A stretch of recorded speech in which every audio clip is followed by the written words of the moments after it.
On the podcast today is a young Dutch footballer going by the name of Luca Claassen. Luca, welcome to the podcast. Thank you, Jamie. Thanks for having me. Absolute pleasure. Look, your career, you're only a few years older than me, so you've got something up on me. But obviously you've been a footballer your whole life. You've been training in the Netherlands for the majority of your time as a professional footballer. But where did it actually start for you? So I know that you were born in the Netherlands, but what was your life like before you got into the academy system? So basically, I think when I started playing football, I was like 4, maybe 4 or 5. Yeah, 4. I started at a small amateur club. Was nothing special until the age of, I think, 12. Then I went to a pro club, which called VV Eindhoven. It was also like on the news because it was like the most boring pro club in the world, they said. But I played there from 13 or 12 till like, I think 18. Then I went to Spain to play for Vienna. It's an amateur team in Spain with the levels good. Some quality players there also. And now I'm back in the Netherlands, playing actually for the rivals of VV Eindhoven, where I always played. It's called Helmond Sport. It's in the 2nd division of the Netherlands. And now I'm feeling good. Vacations, holidays, so good weather, everything, and Well, that it's the time of the year, isn't it, when all the footballers jet off to Marbella? Or are you going on holiday this year? Yeah, I'm going actually for 1 week to Barcelona, so it's always nice. Yeah. I've never been to Barcelona. I've actually never been to mainland Spain. I've only been to like the Canary Islands, if you know what that is, like Lanzarote. Yeah, I know, but I think you should go actually one time because it's a whole different Spain. I've been to also island Tenerife also, but I don't know, like the mainland is different. I can say, I think. Well, I can imagine that because, obviously England have got islands around the world and I'm sure they're very different to here in what is a very thunderous United Kingdom. You pronounce, obviously, Eindhoven a bit different to me. I'm going to say that the way of me saying it's probably completely wrong. But, no, it's good. Okay, that's good. Good to hear. But with Eindhoven, what made them so boring? I actually don't know. I enjoy to play there, to be honest, but it was like a big thing on the internet. And they were called like the most boring pro team in the world. I think it was an English influencer, and I don't know. He went around to clubs, and it was actually called like the most boring club in the world. But to be honest with you, I didn't really like watched it and get into it. But it was a big thing on the news. That's why. So maybe a clickbait thumbnail, perhaps, or title. Probably. I'm sure there's more boring clubs out there. I'm sure.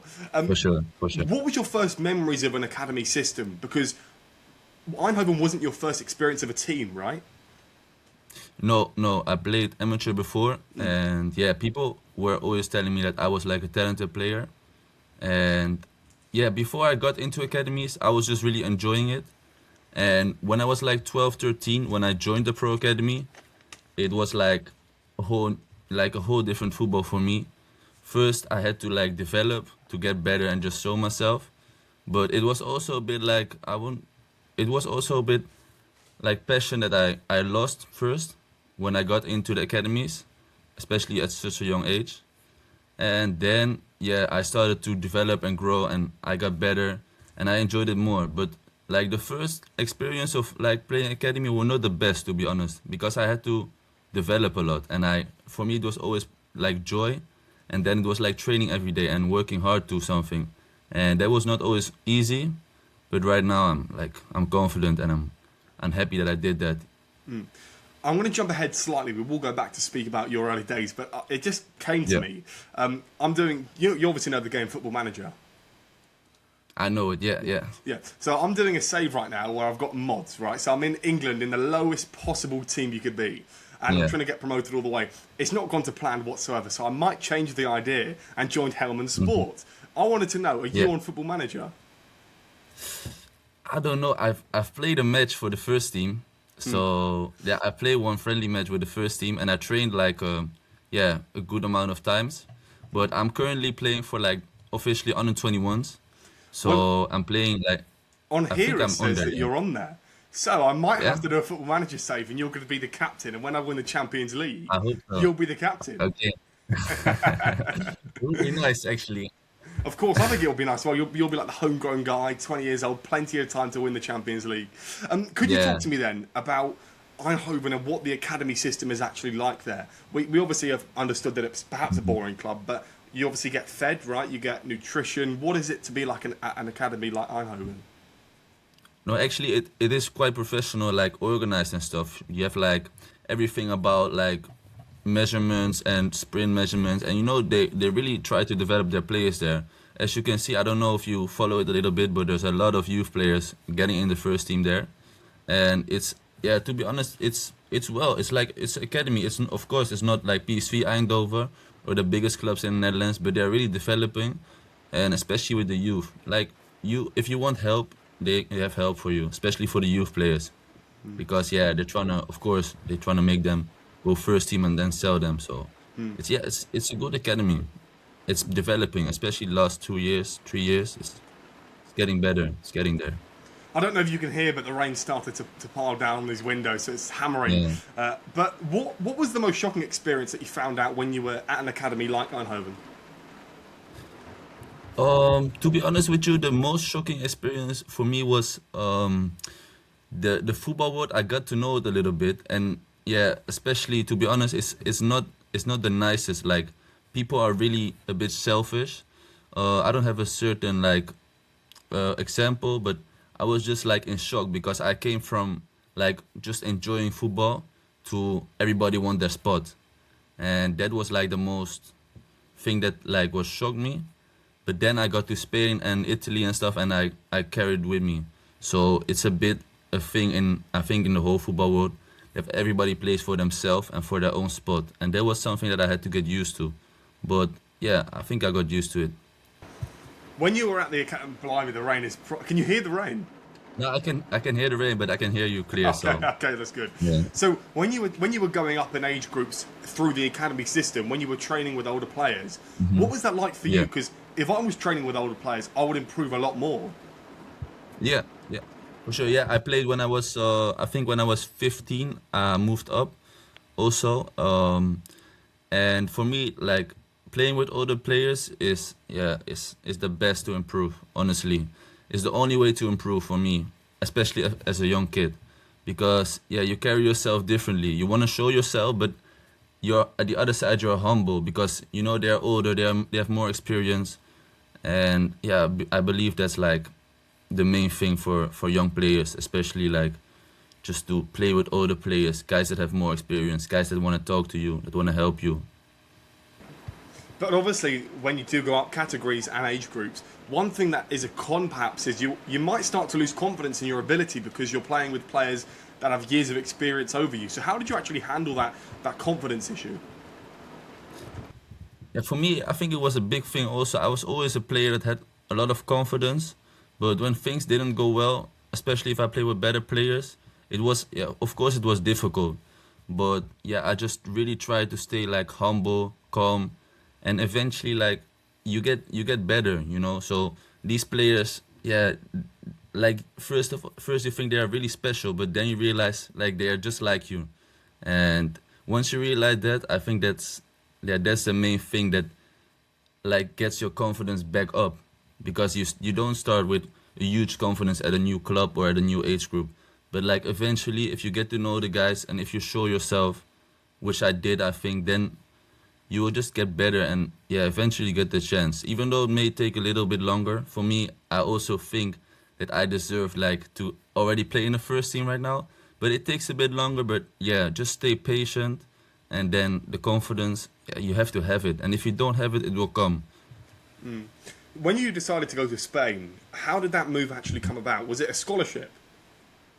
No, actually, I was playing for FC Eindhoven, but yeah, things were not looking too good in the second team. I was playing for the second team, and yeah, I think I could have had more patience, but it was like this thing came up to me, like where I could go to Spain. It was not like for school. It was like 100% football. So I would stay in a place with the other guy also that been on your podcast. That's how I get to know you, Dani Moledo. Oh. Yeah.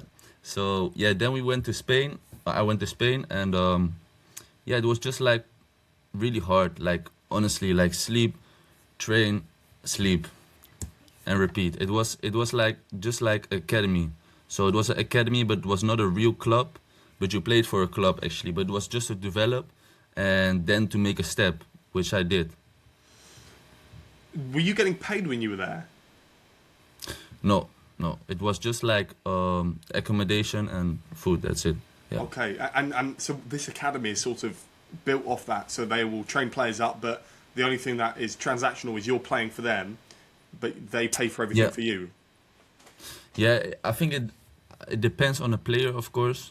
Some guys were getting paid actually, but not everybody. And yeah, it was just like also you had to invest for yourself in it. It was not that it was an academy where like everybody could go and just like have a good time. No, it was really okay. You want to be a pro, then like you have to come here and we train hard for it. Like it's not like a club like where you get paid and where you can relax. No, it was really like a lifestyle. They were also checking like the way you eat, the way like when do you sleep. They check your phone hours, everything. So it was really great. As a person, I grow like a lot there because like there's no more, especially for me. Like my mom is Italian, so they do everything for you, right? No, there it's like you have to cook for yourself. You have to do like your dishes, everything. It's been so good of an experience just to like be on my own and do the own things. And I think not even as a football player, but just for everybody in general, like going 1 or 2 years like in an uncomfortable situation, especially if you're like 18, 19, 20, it's like, yeah, it's a massive part of development. Yeah, that sounds like it. I mean, you described it in the past that you got a lot more mature and you got to grow as a player on and off the pitch, as you just touched upon there. 100%. What's really important, though, actually, is you also touched upon it there, though, is people should do this regardless of if you're a footballer or if you're just a normal person. 100%. What was the most shocking thing that you found? Because if someone was checking my screen time, that might start to get a bit intrusive. Yeah, no, it was actually, especially in the beginning, I was afraid to like drink even a Coke or something, and I was a guy that loved to do that, honestly. But it was like once you see it as like just your development, like then you don't realize, then you don't think about these things like this guy's checking my phone time and all this stuff. It's like this guy really wanted the best for you, so that's why he did it. And it's not to be annoying or something to you. And once I realized that, it was like all the things happened like the way they happened. So I still carry that with me, so to this day. And it's been like 1 year since I left there, and yeah, I still carry it with me. And also some other stuff that I learned, not only there, but yeah, the football journey, I think it brings you a lot. You mentioned that you went there with Danny, who's obviously Dutch himself, but when you went to Spain, what other nationalities were you mixing with? So a lot actually, but mainly it were Dutch players, because the head of the academy, he was Dutch as well, so he knew a lot of players that were from the Netherlands, but also a lot of African players. Also was an Italian guy, Spanish guys of course also, and what else? Americans also, not a lot, but a bit of everything, to be honest. It was a Greek guy also. Yeah, so a lot of countries. A lot of boys in one house also. It was not the easiest, Jamie, I will tell you that. I can imagine. So what, you were in like a house together, but you just had your own room that you shared with someone else? Actually. Wow. That, and then you had to do your own thing, so they give you the freedom, of course, but it was like a day would look like you would wake up, go train, then before you wake up, before you go to train, you had to make a video of your room or something often, and they will check it, and then like you can head to training if it's good, and then you can train everything. After training, you go gym, but the trainings were really tough and really long. And after that, sometimes you had like class, or some guys were just working, and you had to go to do your own things, or groceries, or the washing, everything yourself. And for me, I was also working on it, working next to it also. So I had a full schedule. Yeah, I mean that sounds like quite the dream. And then you also managed to, well, let's touch upon this. Italy came up around that time. Yeah. Was that meant to be like a transfer to another team, and you were going to be a full-time footballer in Italy? Yeah, that was the idea. Yeah, I have Italian passport myself. I'm Italian myself also, so for me it was like I always wanted to go to Italy. So yeah, I got there. Everything was really fine. Like, the hotel was really nice. I like the food. It was well organized. And yeah, then I hadn't have my license yet. But they played their first cup match, and yeah, when they played it, I think they lost like 6-1 or something. And yeah, there happened something with like the president. It got changed and everything, and I think they sent away like 8 or 9 players, and I was part of that also. So then I was like put on the street, and even though I did well actually, I think, but yeah, I wasn't needed anymore because maybe I don't know, I was too expensive or something, or I don't know, I really don't know, but they didn't want me anymore. So that's also football. Then you have to, yeah, the first days it was obviously like quite emotional. I go back to my family, and I didn't have a club, and it was already the end of the transfer period, and yeah, I didn't know what to do. But then eventually, yeah, of course, this is all you want is playing football.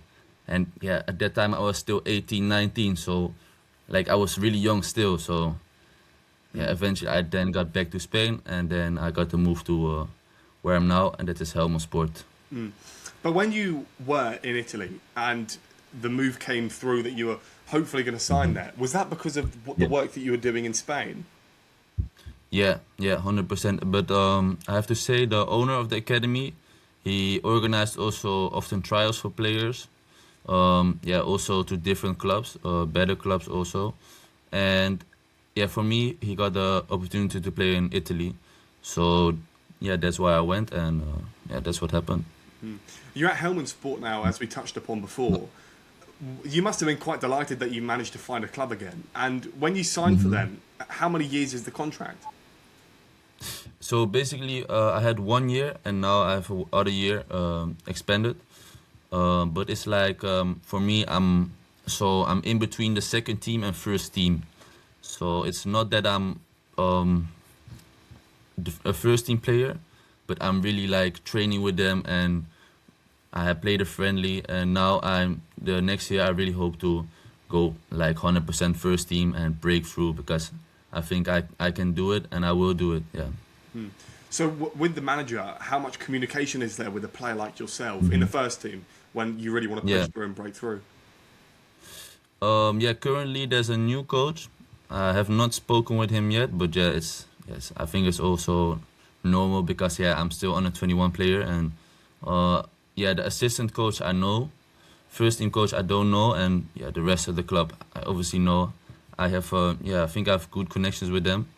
I really like the people also there. It's not because I play there that I want to do a good word, but it's honestly, like the club. I really like the organization and everything. But like currently, the club is also going through some stuff, and yeah, it's there are some priorities also. So When you were training and when you played that game with the first team, what were some of yeah, were you in awe of some of the players that you were standing next to? Because obviously these are first team players. yeah. Obviously, I know, but I never have like the thing that I look up to guys. I don't know what it is, but the guys behind me, like next to me of the under 21s that also train and stuff, I think sometimes they can look up to some people, but I honestly I never have that, because I think I'm not like I'm the same as them. I'm not worse or better, so yeah. I don't really look up to the guys, to be honest with you, Jamie. What about the manager, right? You must want to take some new words of wisdom off the new manager because they're coming in with their own tactics and their own style. What nationality is the manager, if you know? The new manager, he's a Belgian, and the assistant is Finnish. So Yeah, he was also trained. it's a good mix, right? They're going to come in with their own Yeah, identity. yeah, but they both speak Dutch, so we'll That's keep good. it on Dutch then. Yeah. Okay, the last question I've got for you then is Yeah. hopefully you manage to play with the first team next season. What is your expectation going into next season? I'm presuming it's that. How many first team appearances are you looking to get next season? Yeah, currently with the 21s, so I have to prove myself. But yeah, obviously there's a lot of guys that know me in the club, so I think it's easier for me to show myself because a lot of guys already know my quality. And yeah, to give you a certain number, I don't know if I can give you a certain number, but I would say like 10, maybe, because I still have to prove myself, obviously. And on my position, yeah, you can see maybe on Football Manager, there are a lot of midfielders. So it's not easy, but yeah, I will make it 100% this year. 100%. Well, Luca, thank you very much for joining me. All the best. And I'll be following and hopefully win the Champions League with you on Football Manager soon. 100%, Jamie. We'll make it happen, yeah? Of course. Thank you so All right. much. Thank you so Thank much. you for your time, Jamie.